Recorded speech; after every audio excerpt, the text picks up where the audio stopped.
Kalau seandainya ada orang Nasrani, Yahudi, semua orang kafir yang mengatakan kepada Anda Islam dikembangkan, diekspansi dengan perubahan darah, katakan iya. Memang iya. Karena banyak orang Islam, subhanallah, kayak orang yang ketakutan kalau dikatakan Islam itu disebarkan dengan pedang. Saya katakan ikhwas sekalian, memang Islam dikembangkan dengan pedang. Jihad itu dikumandangkan memang dari dulu.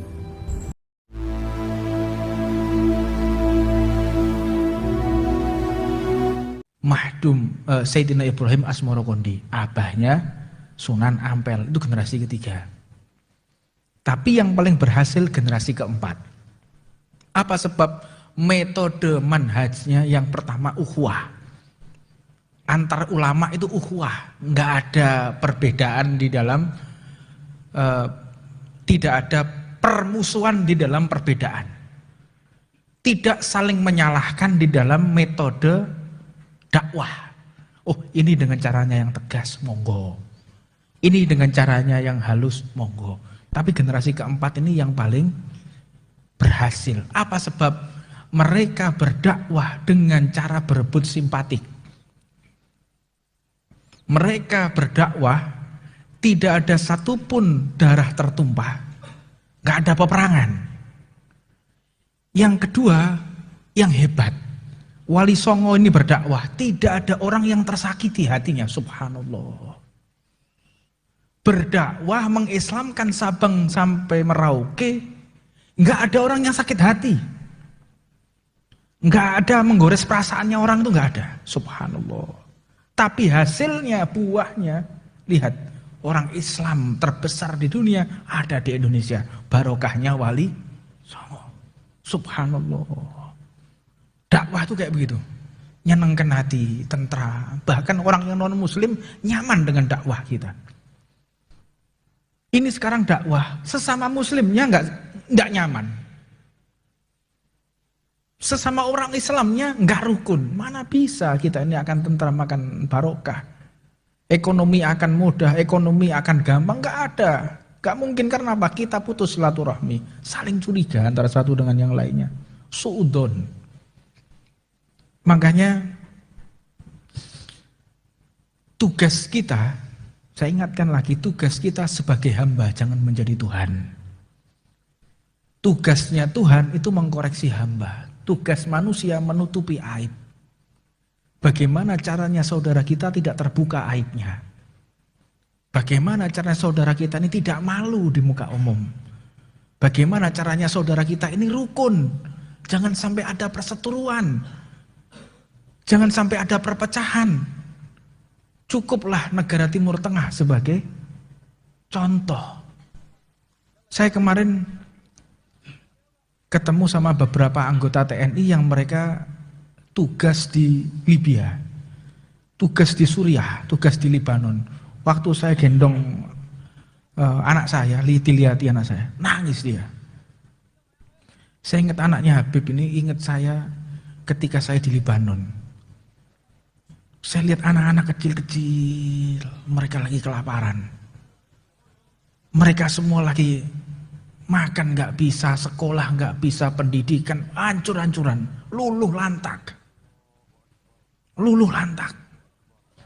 Banyak kadang-kadang saya ingin mengajak beberapa santri di tempat-tempat yang sudah saya singgahi, di daerah Wamena. Itu contoh kecil konflik, ya, contoh kecil konflik. Contoh kecil peperangan, Wamena, di Tolikara. Saya sampai ke Sinak. Sinak itu Tembagapura naik lagi. Saya 1 minggu di sana. Luar biasa, ndak enak Pak yang namanya perang. Ndak enak namanya konflik. Sumpah, sekaya-kayanya kita, sebanyak-banyaknya harta kita, kalau sudah perang nggak ada manfaatnya. Semiskin-miskinnya kita masih enak daripada tinggal di daerah orang yang lagi berseteru, lagi perang. Fal na'udzubillah min dzalik, na'udzubillah. Jaga negara kita. Dengan apa? Jangan putus silaturahmi. Dari siapa? Dari keluarga dulu. Jangan ke orang lain, dari keluarga kita dulu. Kita jangan sampai putus silaturahmi dengan saudara kita, dengan sepupu kita, dengan orang tua kita. Jangan putus silaturahmi. Nanti lebar lagi dengan siapa? Dengan tetangga. Subhanallah, subhanallah. Anda kalau melihat bagaimana pola dakwah Wali Songo itu, subhanallah.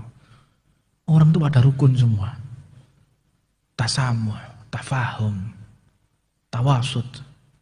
Mereka jadi satu, tidak ada perbedaan, tidak ada. Non muslim sudah. Kalau mereka berdakwah, nggak membuat orang itu tersinggung. Dakwahnya nggak membuat orang tersinggung. Ini ada sedekah bumi. Ini sedekah bumi. Oh, ini bid'ah ini kafir ini, tukaran Pak. Makanya embrio perpecahan yang ada di negara-negara Timur Tengah, mereka yang memeruncingkan perbedaan madhab. Wah, ini bid'ah ini. Wah, ini syirik ini. Itu Rasulullah tidak pernah mengajarkan. Yo. Wah, iku colonone kedawan mlebu neraka. Lho ono sing ngono bereng. Apa gitu loh. Oh, negara seindah ini. Lek gak gawe brewok itu tidak sunnah. Terus lek brewoke mak petang iji kiwir-kiwir kayak jagung ya apa? Sing pantas gitu. Kita menyesuaikan sesuai dengan adat budaya kita. Sing enak ngono lho. Dakwah aku sing nek dirungokno enak, seneng. Ojo, goblok, setan. Lha apa iki? Iki mestine Dan Ramil sing model-model ceramah model ngono iku, Pak. Wah, apa? Bela apa drone? Bela apa kowe? Ini yang Anda hadapi orang Islam semua. Anda menghadapi non muslim aja nggak boleh dengan cara seperti itu. Nabi Muhammad orang yang paling indah suaranya. Orang yang paling harum badannya, orang yang paling tampan wajahnya. Tidak ada makhluk manapun yang bisa mengungguli Rasulullah SAW secara fisiknya. Indahnya beliau, tutur katanya, adabnya, tetap Allah Subhanahu Wa Taala mengatakan, "Fabima rahmatin minallahi linta lahum walau kunta faddan ghalidul qalbi lanafuddu min haulik." Rasulullah Muhammad, kalau engkau berkata kasar, kalau engkau berkata runcing, maka engkau akan ditinggalkan sama umatmu. Umat itu akan meninggalkanmu. Ini Nabi Muhammad. Kalau berkata kasar, berkata runcing, itu tidak akan diterima oleh umat. Tidak akan membawa kebaikan. Makanya saya ingin mengambil beberapa poin. Biasakan diri kita ini husnudzon, jangan suudzon. Apapun yang orang katakan itu adalah benar. Kalaupun salah datangi, ojo bengak-bengok. Ngono lho. Lek ini ada orang salah, ojo dengar pemik, parani, Pak sampean salah, sih bener ngene. Nah, itu pun kalau orang saya ini orang masih kelainan. Tapi kalau sudah orang di mimbar-mimbar bengak-bengok, iki luwih edan maneh lek jare kuwi. Gak waras kuwi. Dipanggil napa psikiater, soal napa ini kelainan jiwa menurut saya nih. Kelainan jiwa.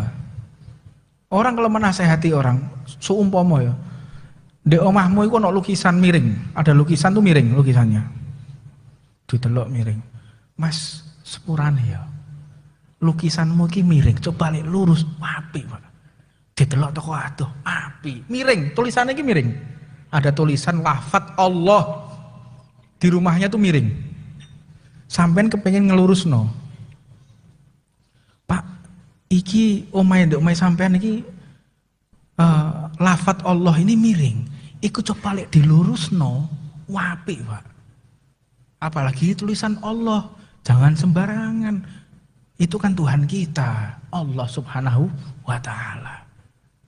Gitu Pak ya, iyo, api lek lurus ditelok teko ado. Aku lewat seneng ngono. Ojo, Pak, matamu gak delok ta? Yo ngamuk Pak. Mbok mata-matakno mbek kowe, Matamu gak ketok tulisan miring, tulisannya Gusti Allah miring-miring no matamu gitu. Gak cocok gitu loh. Meskipun yang kita ucapkan itu benar, untuk memperbaiki kesalahan, untuk mengagungkan nama Allah, tapi cara Anda salah, tidak diterima oleh orang. Tidak diterima. Terus tujuan Anda apa berkata-kata kasar dalam menasehati, mengenalkan orang kepada agamanya Allah Subhanahu wa taala?